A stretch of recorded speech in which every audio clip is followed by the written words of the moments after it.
emergency for the first time in about... This is Jim, and, Receiving this message. We are Ken Jennings and John Roderick. We speak to you from our present, which we can only assume is your distant past, the turbulent time that was the early 21st century. Fearing the great cataclysm that will surely befall our civilization, we began this monumental reference of strange and obscure human knowledge. These recordings represent our attempt to compile and preserve wonders and esoterica that would otherwise be lost. So whether you're listening from an advanced civilization or have just reinvented the technology to decrypt our transmissions, this is our legacy to you. This is our time capsule. This is the Omnibus.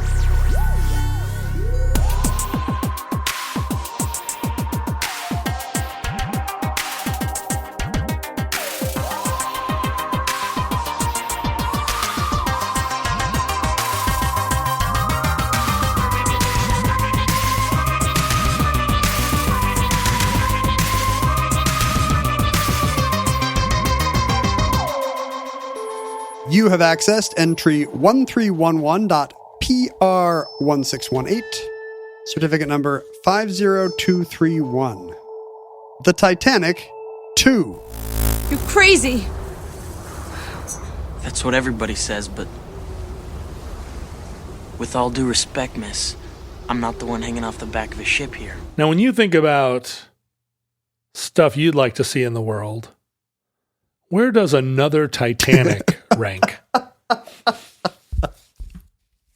So I need to list everything I want to see in the world, all the way from Peace on Earth to a sequel to Master and Commander: The Far Side of the World. Oh, God, I would pay so much to see that.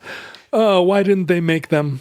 They're too I would expensive. say more than either of those, I would like to see a new version of the failed ocean liner Titanic. Because look, what's the one thing an ocean liner is supposed to do? Cross the ocean, right? right. Titanic never did it. You're right. So it's like, when's the other shoe going to drop? You You're know? right. Like, don't leave us hanging, White Star Line of 1912. It's been 110 years. Make it across the ocean. I hadn't even considered that option. In fact, I think the Titanic II should start where the other one went down. Whoa, how would you get it there? You mean tow it there? I think you would either have to build it there, Right. Okay. or possibly 300 miles south of Newfoundland. and maybe build it underwater and then have it rise up in the same spot where the other one sank. Okay. And then continue the voyage. I mean, different crew and passengers, of course. Yeah, you're a visionary. But maybe you'd have the equivalent of all those people. Like, instead of John Jacob Astor, get Elon Musk on there, get Zuckerberg on there, and maybe it'll sink again. You are so close to the actual plot of this story. Is that right? Well, I mean, they're not building it in the center of the ocean, but I thought Titanic 2 was going to be like a movie. Who is it? Like, Universal or whatever, telling Cameron, look, Fox is telling James Cameron, hey, that movie made so much money for us. do one that's set on the Lusitania. 2 words, Titanic 2. The leads are still with us, thank God. We got Kate, we got Leo. Right. They get on the Titanic 2 to head home, and Right. it just occurred to me that actually their characters are dead, both of them at the end of the movie. Or are they? Well, I mean, Rose is only dead in 2000 or 1997. When was that movie made? Leo seems dead. So how do you think he got out of it? It was a clone.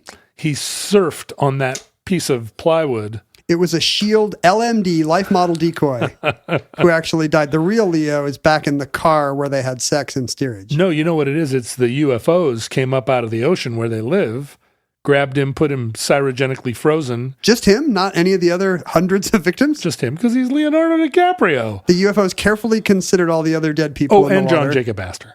Oh, really? Yeah, they kept the 2 of them. Isn't that the guy from, like he's on All My Children or something, all right? That guy's some soap star? Is it, I thought that was Anastasia. The guy in the movie. Of the White Russians. So the UFOs are like, the cute old couple, they die. The tearful mom tucking in her kids to die. They all die. All the guys in the band died. The brave captain dies. But the handsome upstart, he just wanted to start a new life. he lived under the ocean until just recently, come back to star in the movie Titanic II. Is there any implication that Rose might be pregnant at the end of the movie? Interesting. Is it possible that the granddaughter she's with could be a descendant of Jack? I like this theory. Maybe Titanic 2 actually stars her. We're getting really close to the actual story. Typically in movies where people have sex once and then one of them dies, it's in order that implantation occurs. Yeah, that's all the movie cares Terminator about. plot. Yeah, exactly. Yeah. Exactly. The movie just needs a little John Connor. What's interesting is that he knew when he came back in time that he was John Connor's father, didn't he? Or did he not? No, he didn't. John Connor knew, but he never told Reese that he was his dad. So Reese fell in love with the mom independently. He didn't have it would be totally creepy if he knew. But imagine you're just chilling with this dude younger than you. You know, they're in an army, so they're probably having a lot of campfires and male bonding and whatnot, MREs. And the whole time he's like, this young guy's my dad. Well, weird, of course, that he knew from the time he was 10. So he's like, I know I'm going to be the leader of this group. I know that I'm going to send you back in time, even though I don't have that technology Wait, yet. does Michael Biehn never figure it out in the first movie? Does he figure it out after, or does he die and never know? I think he dies without ever knowing, or maybe at the very end he knows right as he dies, right as the Terminator eats him. Spoiler alert. The Terminator eats him. Have you heard the story that they had a different idea for who to cast instead of Arnold, but they were afraid nobody would buy him as a bad guy because he was so likable? Have you heard this? Who, Arnold? No. Was so likable? No, O.J. Simpson. Oh. The idea was to cast O.J. Simpson, but he was so universally loved that So nobody beloved. would buy him as an unstoppable killer robot. Did he ever he never played a bad guy in anything except real life? No, he's very nice in the Naked Gun movies. Yep. Perfectly lovely in, the Towering Inferno? I don't know. Yeah. He's in some of those 70s disaster movies. Great in all those commercials where he's jumping over luggage. Yeah. I mean, that's a guy who, when he's in a hurry, can really get where he wants to go. Whereas Arnold has murdered tens of thousands of people in films, but he seems like such a swell fellow. A great, Probably a womanizer. Great, Maybe not a great dad. Great governor. Oh, one of the best. But great dad. That's a high bar. So, what is Titanic 2? Yeah, I know. It's not a movie. It's not a movie, although there is a movie associated with this, but we'll come to that.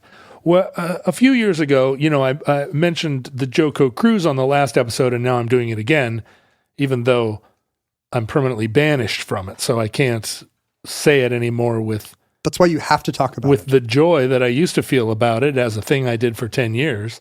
Now I have to mention it with a kind of wry sorrow.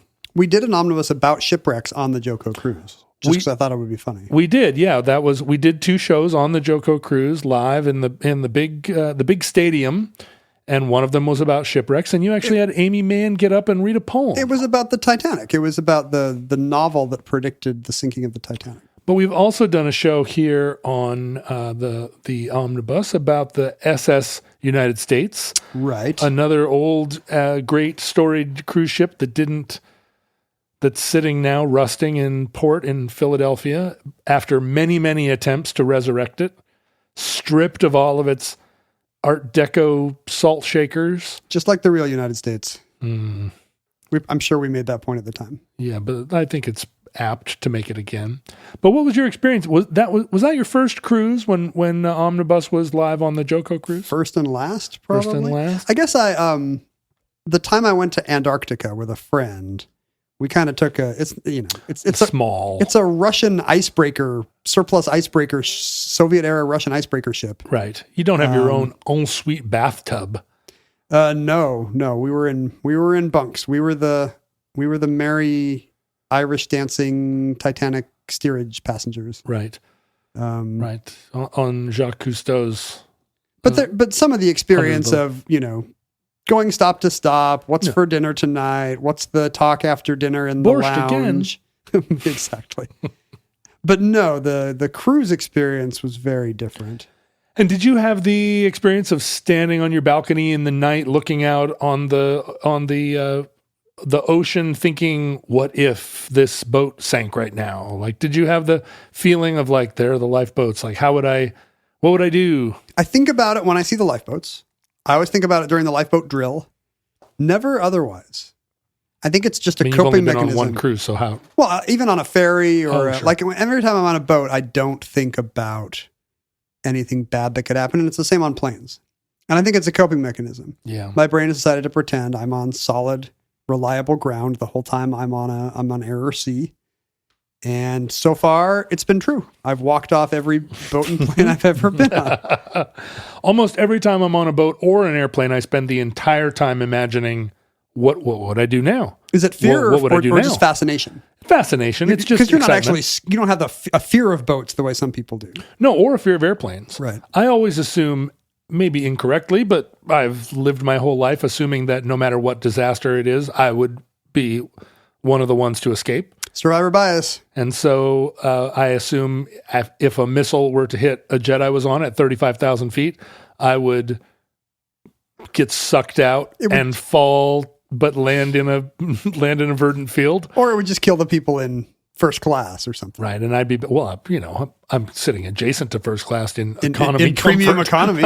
It'll kill the people back by the bad, stinky bathroom. Yeah, that's and everybody in premium economy will be fine. No, I mean, it's dumb, but I think about all those years on cruise ships, I thought about, what would happen. Usually, though, as time went on, I think I thought more about sea monsters and then, of course, UFOs.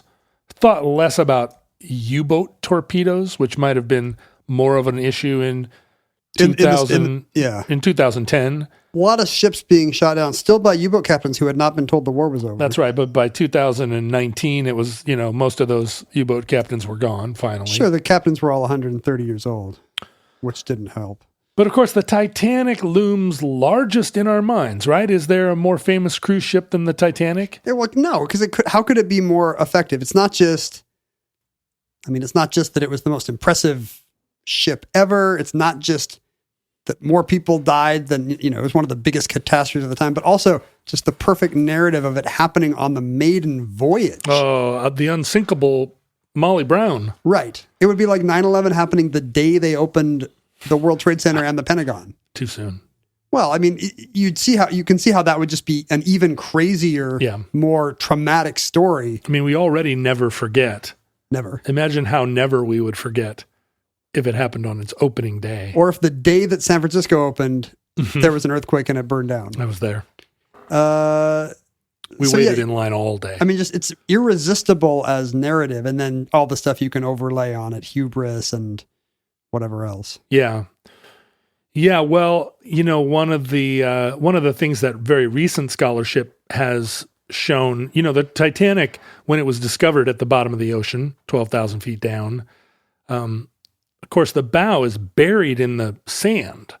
And so you can't really see the portion of the ship that... The King of the World part? You can see that in your imaginarium. No, you can't see the damage. So so it's very hard to reproduce, to recreate using science what actually happened, because all the places that it collided with the iceberg are not visible. I've seen computer modeling that kind of treats it as a settled thing. Were they able to, I don't know, do some kind of ground penetrating radar of the damage or something? No, but some pieces of the hull were found that that seemed to indicate that the actual metallurgy of the steel had a very high sulfur content, even higher than the regular sulfurful steel of the era. The steel they used there in Belfast was very sulfuric. And is that not good? No, it made it, especially in the sub-freezing temperatures of the North Atlantic at the time, it made the steel very brittle. So when it collided with the iceberg, it's one of the questions I've always had. Like, it hit an iceberg? Doesn't ice, even really frozen ice, doesn't it kind of crumble? How did it penetrate a metal ship? The thick metal of a ship. And that was never addressed in all the decades of the Titanic hit an iceberg and it broke apart the punctured holes in the ship. Yeah, and I would say it wasn't even until the movie that I recognized that it wasn't a big disastrous crash kaboom. It's just a series of scrapes that later lead to something catastrophic because of bad engineering. Yeah, and what's funny about it is below the waterline. You hear this below the waterline business of it, penetrating multiple watertight compartments. Mm-hmm. But what's funny, not ha-ha funny, is that the bulkheads between the watertight compartments, they only were watertight below the waterline. That the bulkheads of the watertight compartments were only watertight laterally, not vertically. The walls ended like just not that far above the waterline. Yeah, they show it in the movie that so as soon as the water goes over that wall, then you're done. Then it just spreads everywhere, and it's been suggested and that water will, and a sinking ship, water will go above a certain level of the bulkheads. It's been suggested that if those bulkheads weren't there at all, the water that leaked in would have been spread evenly across the bottom of the ship, and it would have stayed afloat for hours and hours and hours and hours, long enough for the ships to come rescue it. But because the bulkheads sequestered the water in the bow, it tipped, and that's why it sank so fast. But I think the current feeling metallurgically about it is that the steel would have, like contemporary steel, would have deformed when it hit the iceberg, and as it is, it shattered.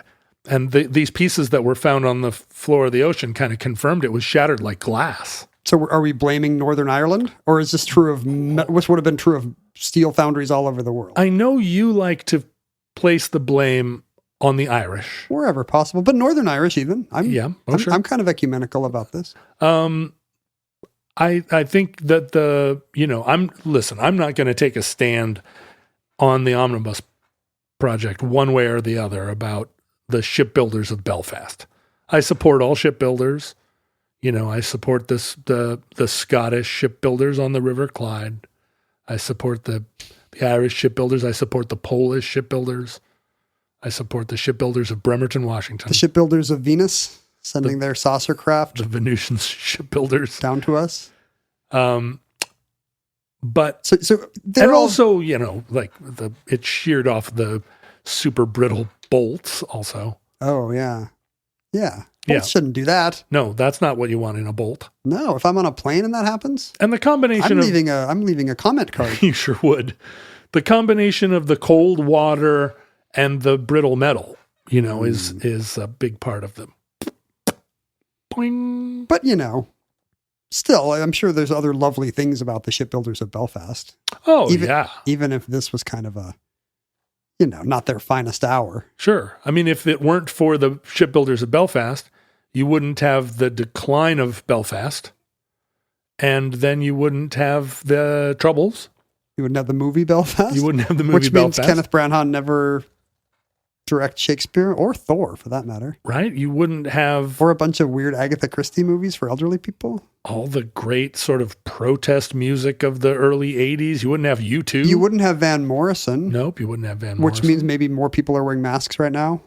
The bar Kells in the Pike Place Market where I worked briefly in the 90s, that wouldn't be there. What about other Irish pubs? They'd all be there, just not that one. No, in the market? but the thing is that Kells is that's actually an Irish pub run by Orangemen. Ooh, I didn't know there was a Northern Irish bar in Seattle. They kept it secret is why, because nobody wants to go to an Irish bar that's run by Protestants. They had pub trivia, but it was all anti-Catholic. Yeah. Well, you and I and all the listeners of Omnibus are not alone in being sentimental about the Titanic. And as we discussed in the SS United States episode, it seems to be a kind of affliction, a sentimentality, kind of like the Swiss sentimentality for their Cows Come Home song. Mm-hmm. It causes a certain kind of person to fall down and die out of sentimentality for the golden age of cruise ships. Is the idea that the Titanic helped end that age, or just that it was emblematic of it? Emblematic of it. The idea that that contemporary cruise ships are vulgar, which they clearly are. Not Disney cruises. Even the nicest ones, even the Disney cruises are gross. You know, they are just because of all the norovirus you get. Everything else is pretty fun. That and the water slides and the gravy, the endless gravy, all the diarrhea and the water slides. Sure, but I'm including that under the norovirus umbrella. But there is there's a certain kind of sentimentality for the golden age of everything, a time when people wore tuxedos. That's basically, you're missing a time when only rich people could afford to be on ships. That's right. And airplanes. It's just like, exactly. It's like the nostalgia for the piano bars at the top of a 747 are really just like, remember when plane tickets cost so much that, you had to drive to grandma's? I think it tends to be a middle class romanticizing of a time when they would have completely been excluded from all of these events. And they feel like now they can afford it, but they wish it would have been, Yeah, they wish it was still somehow the exclusivity would have nice allowed me in. Right. There was somebody recently posted an ad for, here's the new economy class lounge aboard the Pan Am, whatever. And it was it looked like nicer than anything that international first class has today, but it was literally the economy lounge in part of a wide body jet.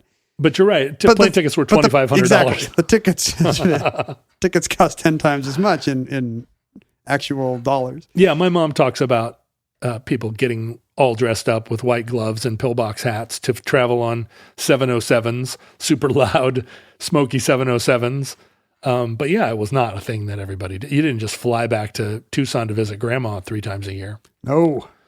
But that romanticism, and I'm guilty of it, looking at all the pictures of Times Square when every single person was wearing a black suit or a giant bustle and thinking, God, it sucks so bad now. Why aren't we as delightful and well-tailored as they were? I notice it when you watch some 50s movie, and even the juvenile delinquents are wearing ties. Yeah. Like, of all the things they can think of to make you think that these are low-class ruffians, they would never think of not putting them in a tie and jacket. No, it's just that their tie is rumpled. Exactly. Well, and all the times that Cary Grant sends his suit out to be pressed right. in North by Northwest. Dude, you're fleeing across the country.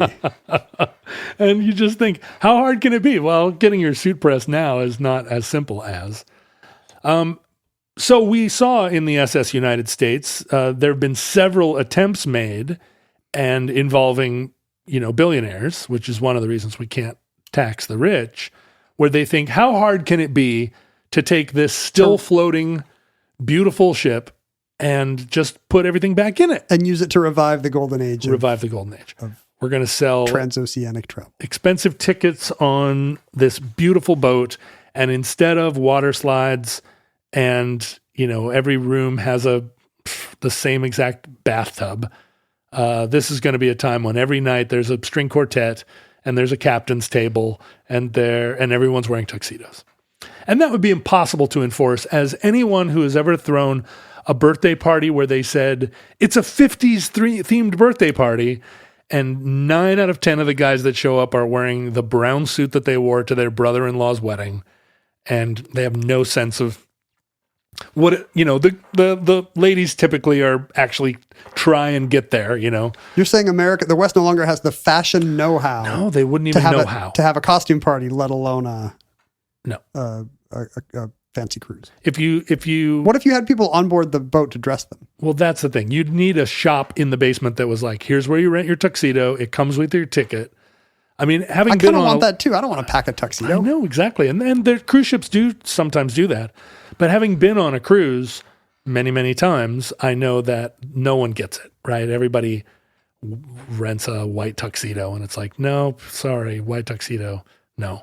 And you would get that on a North Atlantic cruise. Half the people would be in white dinner jackets. It's like, no. I should do an episode just on how to wear a tuxedo. Exactly. But I know that knowledge will be lost. I know the people that would be riding on a resurrected SS United States. Most of them would not know, unless tickets were $20,000, and even then, half the people would show up in fleece. Yeah, I was about to say, really? Yeah. You think today's billionaire class knows how to wear a tuxedo? No, they don't. But they might have somebody to dress them. Anyway, our story begins not in the frozen North Atlantic, but on the Gold Coast of Australia. Even better. Talk about class and dignity. The casinos of Queensland. Are you familiar? Now, our listeners, of which there are a great many in the Anzac part of the world. The Antipodes. They're going to be super duper either excited or rolling their eyes at this show because this whole story would be fairly common knowledge in Australia. Are you familiar with and I'm just going to come right out and say, the natural living treasure of Australia by the name of Clive Parker? I thought you were going to say the Great Barrier Reef. That's a natural living treasure. There are two natural living treasures, the Great Barrier Reef and Clive Parker. Well, no, he's a national living treasure, not a natural one. Oh, he's an unnatural living treasure. But he's living. He's living. Despite ocean acidification, he's not bleaching. He's super living. He is super duper Australian boomer. Let me guess. He is a musician. No. He is a TV presenter. No. He plays Australian rules football. No, although... Is he an athlete? You're not far from it. He's an equestrian. He's a horseman. No, he's none of those things. Let me describe him and see if he sounds like somebody you know. Okay. His father was a real estate kind of, he wasn't like the biggest real estate guy, but he was a real estate guy. I think I already see where this is going. And so he was kind of born into a real estate legacy. He became rich at real estate during a real estate boom on the Gold Coast. So Queensland instead of Queens, got it. He translated that real estate money into, he bought a lot of natural resource extraction businesses in the form of mines and mining companies that, were mining iron and nickel, coal. These are all things in great abundance in Australia. He became a wealthy person, at which point he got back into real estate, built a lot of golf courses and resorts. Did he buy the New Jersey Generals or the USFL? He didn't. He did, however, buy the Gold Coast United football team. There you go. He named all of his golf resorts after himself. Look. When does he start necking with his daughter and become Prime Minister of Australia? He started a political party. Nativist or not? Yes, that he named after himself. Yeah. The platform of the political party, which was known as the Clive Palmer United Party. Didn't you say Parker before? Did I? Oh, it should have been Palmer. Did I not say Palmer? I don't know. Yeah, sure. You said Palmer. Clive Parker is some kind of record label guy. Clive Palmer. As everyone here listening knows, you were saying Palmer all along. I was saying Palmer all along. Let's hope I was. The Palmer United Party, here, some of its platforms are, it's pro-alternative medicine. Yeah. But it's against lockdowns and vaccinations. Wait, is this very contemporary? Lockdowns have not been a political issue for most of the 20th century. This is very contemporary. Okay. Clive Palmer is a boomer. Yeah. He's like a full-on, right in the heart of it, born in the 50s boomer. They're pro-nuclear energy and super pro-defense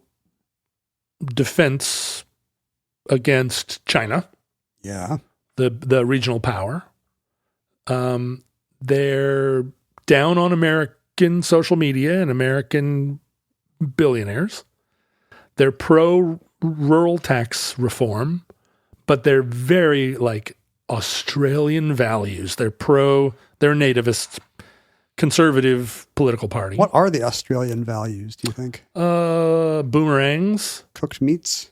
They're pro shrimps on the Barbie. All our Australian listeners are like, please don't say shrimps on the Barbie. They're going to say shrimps on the Barbie. God. They're going to mention Yahoo Serious now. Every time, it's the only thing they know about us. And I think crucially kind of tacked on to the bottom of the Clive Parker party. Or Palmer. Dang it. I did say Parker, didn't I? What? You know what it is? It's my handwriting. I'm going to make a big M there. Thank you. The Clive Palmer United Australia Party, or Cluat. right Or down Capuat. to Plap. No, it's Kaplap. Okay. They have a very strong, like, there should be more mining in Australia. Yeah. Platform. I agree with that, but that's because I'm not from Australia.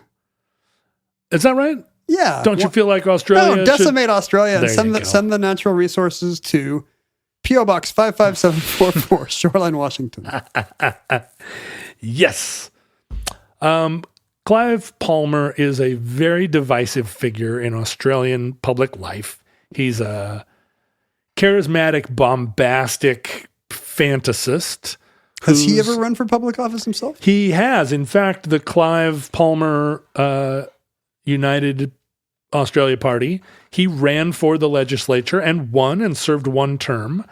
But the party put up a whole slate of candidates, and at various times, those candidates have had people in the legislature, national office, and holding various national and local offices. The party has rebranded itself as just the United Australia Party.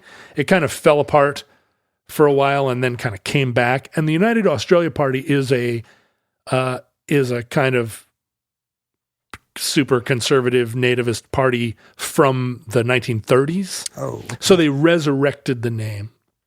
Yeah, no successful American party has ever had a person's name in it. Maybe not too many other countries. I guess the Peronistas in Argentina. Yeah, right. Or the Peronistas of Ross Perot. Yeah. It's called the Reform Party.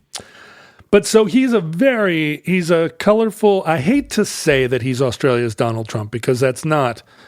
That's a facile observation. But isn't it in every headline about him too? Probably, yeah. He made a big stink during the pandemic about not locking down. He also promoted hydroxychloroquine, or whatever the hell that stuff was, right. The malaria drug. He actually... The ivermectin of 2020. Yeah, he bought or paid for 32 million doses of it that he gave to the National Health.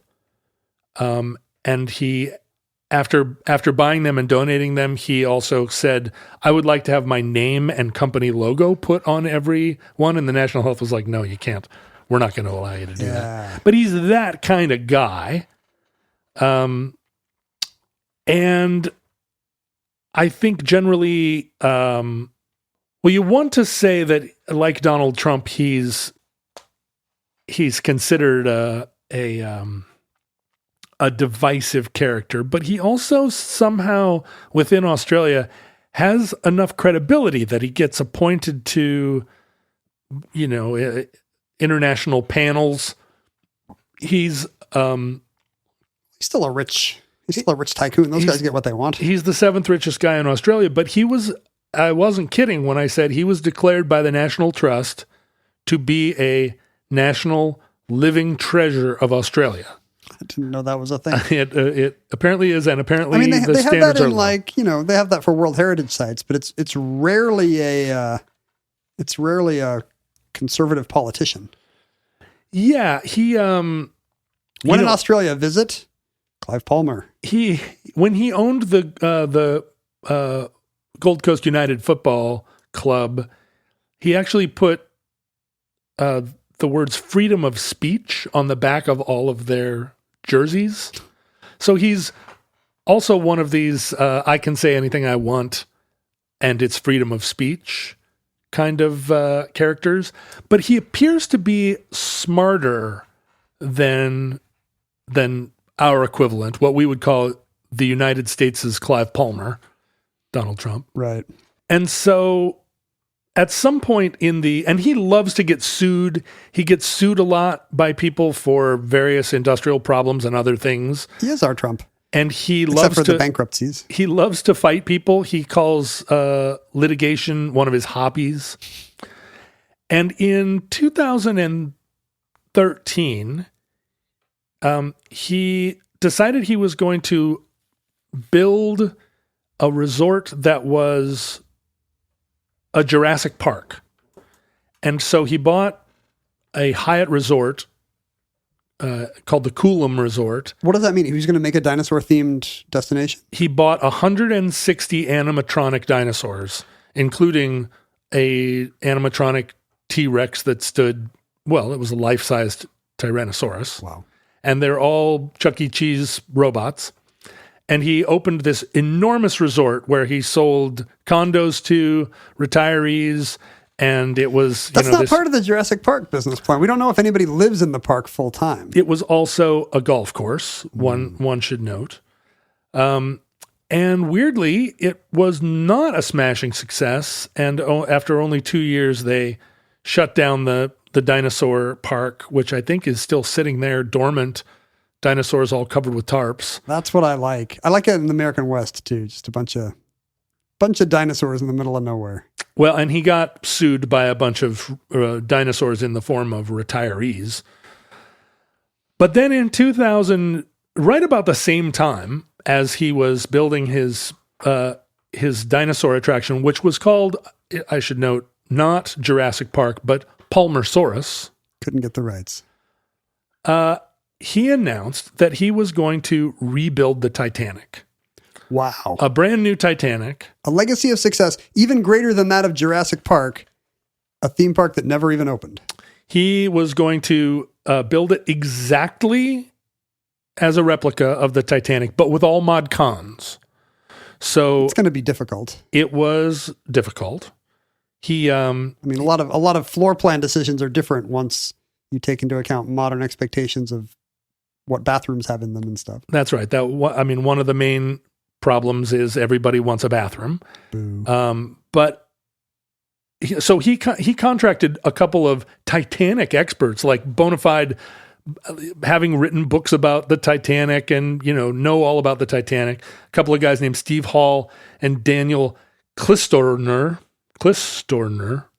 Fletch character, Daniel Clistorner.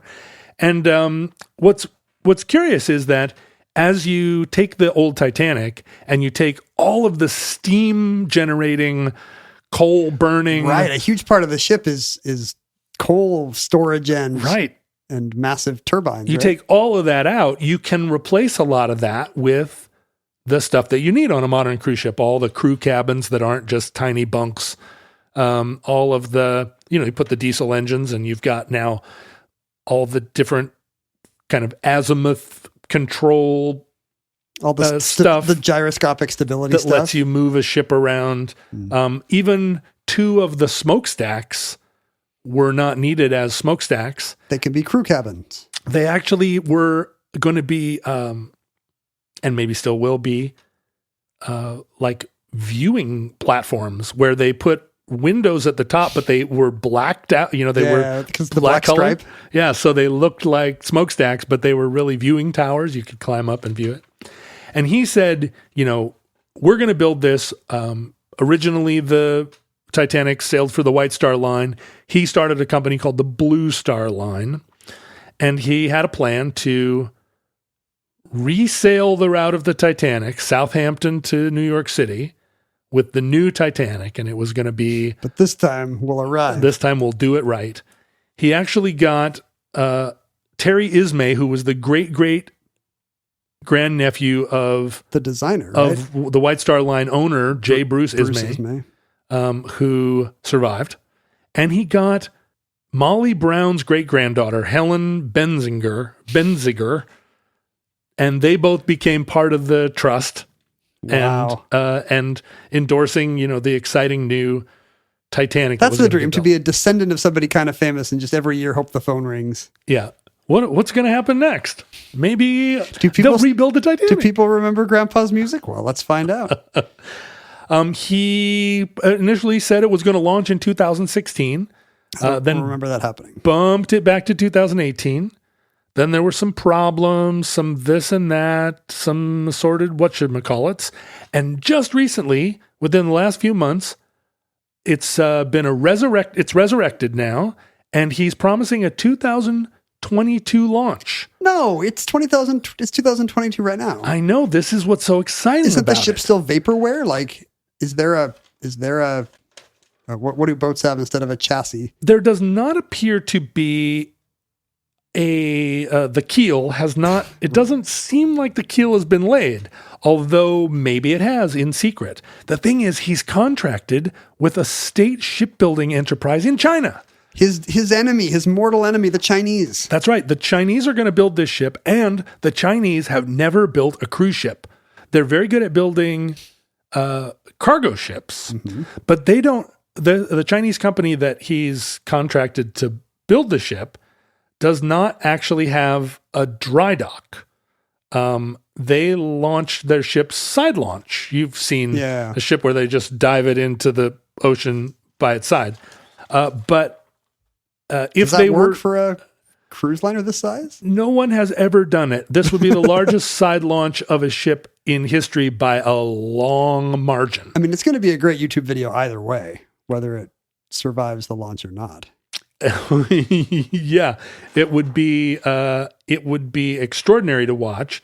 No one is confident that the Chinese state shipbuilding company that is called the state-owned shipbuilders, the CSC Jingling Shipyard, they do not appear to have a Titanic being built. And of course, to build the original Titanic took 7 years. And you can see on Google Earth if there's like just an extra Titanic somewhere. Yeah, right. As time went on, of course, there were a lot of things that he couldn't put in the Titanic. He couldn't use real wood paneling like the original had because For budget reasons? No, for fire reasons. He could not have the third class be as shabby as the original third class was because nobody would want to ride in it. The original third class being, truly steerage. Yeah, there's no Irish anymore. So he had to fix up the third class, and he had to put ensuite bathrooms. There were a lot of things he couldn't do, including some of the ship design things. Ships designed in the time had camber. The front of the boat and the back of the boat had kind of an elaborate curve to them, right? In like the stern and the bow, and those are not used in shipbuilding anymore. It's not known to be efficient, or it's just impossible to build, or no. In fact, it's like unsafe. At the ship will tip over. Yeah, it makes the ship unstable, and the ship had to be a little wider.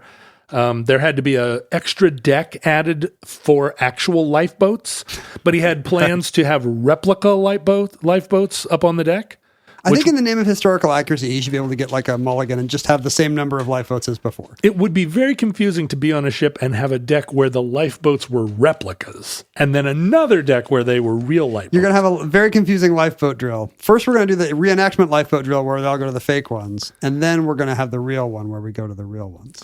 Yeah, so the camber and the shear on the boat, they're actually going to build fake camber that doesn't extend below the waterline. Like under the water, it will be a modern ship design, and then above the water there will be this kind of fake curvature to the bow and the stern, including a rudder that is just a replica because modern ships that size don't have giant rudders. Oh, wow. But there will be a rudder sticking out of the water where there once was That could be one. like a cabin or something too. I'd stay in the rudder.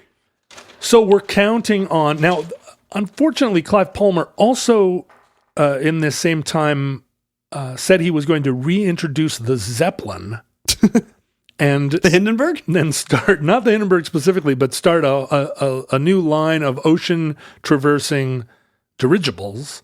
He hasn't followed through on that yet, but he's back in the game with the Titanic. Now, there was prior in 1999 a South African businessman by the name of Sarel Gauss, also said that he was going to build a new Titanic and spent several years trying to raise the money. He was a multimillionaire. He needed $500 million to build his new Titanic. And he worked on also an exact copy of the Titanic and was, made great progress, but did not actually ever create this Titanic and I think his plans ended up in the hands of Palmer. This seems to me like a case of just rotten billionaire brain, where a bunch of rich people are told the story of the Titanic, and instead of thinking 1,500 people, largely poor people, died, they see it as a story of just a really fancy ship with great fixtures and really nice paneling.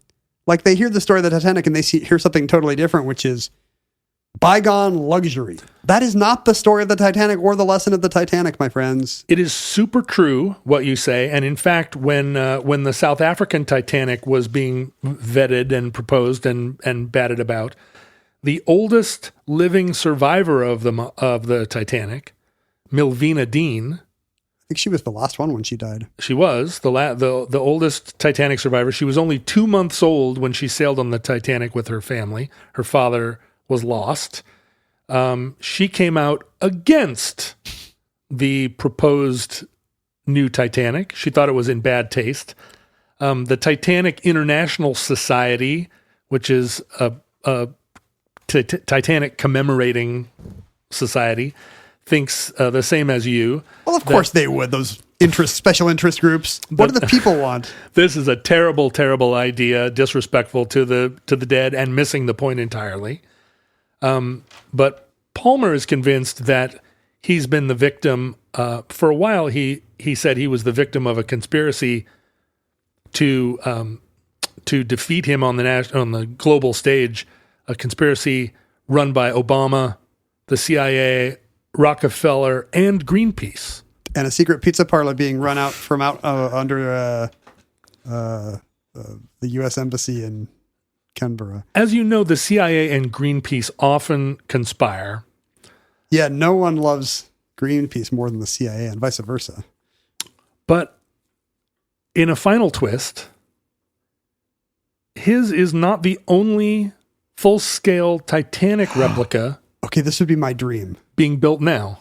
2 of these projects actually make it to completion, and they fight over which one is the Titanic II and which is the Titanic III. Who's the other contender here? Well, in China, the James Cameron movie Titanic was enormously popular. And it was, in translation, seen very much as a story of human triumph over adversity. Sure. That it's a story where that old lady didn't die. Love conquers all. And there was a selflessness in their watching of the movie. The selflessness of all the people that helped the women and children escape, somehow missing all of the 1,500 people that in steerage that were locked below decks. So in China, it's an extremely popular cult movie. Titanic is not compatible with Marxism, and we need to let the Chinese Communist Party know. But the Chinese Communist Party isn't compatible with Marxism either. That's correct. And is it compatible with Maoism? I don't think Titanic's compatible with Maoism. It's not really. But a full-scale Titanic is being constructed right now. The keel was actually laid in 2016, and they're up to the superstructure now. It is fully scheduled for completion to be the centerpiece of a resort called Romandcy.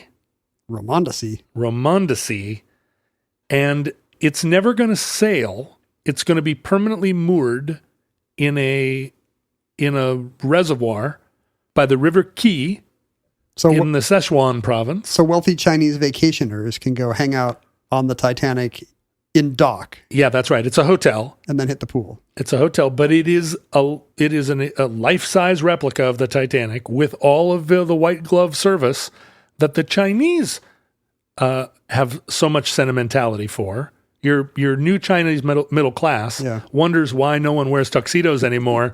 Now that our country's rich, now everything goes to hell. What are the odds? And they have hired no less than actor Bernhard Hill. Oh, the guy that plays the captain. Who played Captain Edward Smith to be the honorary captain of the what will probably be the Titanic II that first christened. That dude's 0 for 1. World. Like, can't we just get an honorary captain who has not already sunk one Titanic? I want both of these to become seaworthy, and then, is it too much to ask? For them to fight? That they crash into each other and both sink. One can be the Olympia, Titanic's sister ship. Sure. But nobody's going to want to rebuild the Olympia. They're both going to say this is the Titanic II. You know what I want to rebuild? I want to rebuild the iceberg. And that concludes the Titanic II, entry 1311.PR1618, certificate number 50231, in the omnibus. Please, if you're coming from a future where there are multiple Titanics plying the seas, you can find our historic record online at Omnibus Project, individually at John Roderick and at Ken Jennings. Look for the Futurelings on Facebook and Reddit and elsewhere. Email us at theomnibusproject@gmail.com. It's the Omnibus Project. Yeah. You can mail us things at P.O. Box 55744, Shoreline, Washington. For example, we have this Wisconsin postcard, which is a Penguin Classics cover. That's very cool. I guess he bought the postcard and then the episode came out. It's an ice cream sundae that has an eyeball in it? Yeah, classic. Edited by Brian Aldiss, who I believe wrote the story that AI is based on. Is that the right guy? Okay. They watch me on Jeopardy and they call me Mr. J. Oh, Mr. J, But he comes. They could call you Mr. J. Your name starts with a J. If you don't know me, you can call me Mr. J. Here's a postcard from not labeled. We don't know, but it's a wolf. This, I can't even see where the postmark is from. This person, Vancouver, Canada. Thank you, Vancouverite. This person supports local stores by buying postcards there. Nice. Then he supports the U.S. Postal Service by sending us postcards. You should support local stores by buying extra large Cowichan sweaters and sending them to me in the mail. Matt and Larissa send us this from Columbus, Ohio. Says the next time we're in Dublin, go to the Guinness Storehouse. I walked by it and did not do the tour. After all of your anti-Irish bias, you're going to have a hard time. I think that'll convert me. Visiting Guinness is the thing that will actually turn me around on the Irish. And this is my favorite postcard we've ever received. It is postmarked from Antarctica. I mean, it's a Punta Arenas, Chile postcard. Cool. But this traveler, this unnamed, Ramon, our Chilean correspondent, somehow got this postmarked from a Chilean base in Antarctica. I don't know what kind of strings you have to pull with the Allende government. Don't know who's running Chile. Probably not Allende. Probably not Allende, thanks to the CIA and Greenpeace. Anyway, thank you for sending us these postcards. As alluded to in the Vancouver postcard, it's good to support your local postcard shop. It's good to support postal services. But if you'd like to support Omnibus specifically, you can do so at patreon.com/Omnibus Project. You are not getting the full experience if you're missing out on the addenda shows and other perks. Futurelings, from our vantage point in your distant past, we have no idea how long our civilization survived. We hope and pray that the catastrophe we fear may never come, but if the worst comes soon, this recording, like all our recordings, may have been our final word. But if Providence allows, we wish you many goods and cheese, and we wish you come visit us often, and we hope to be back with you soon for another entry in the Omnibus.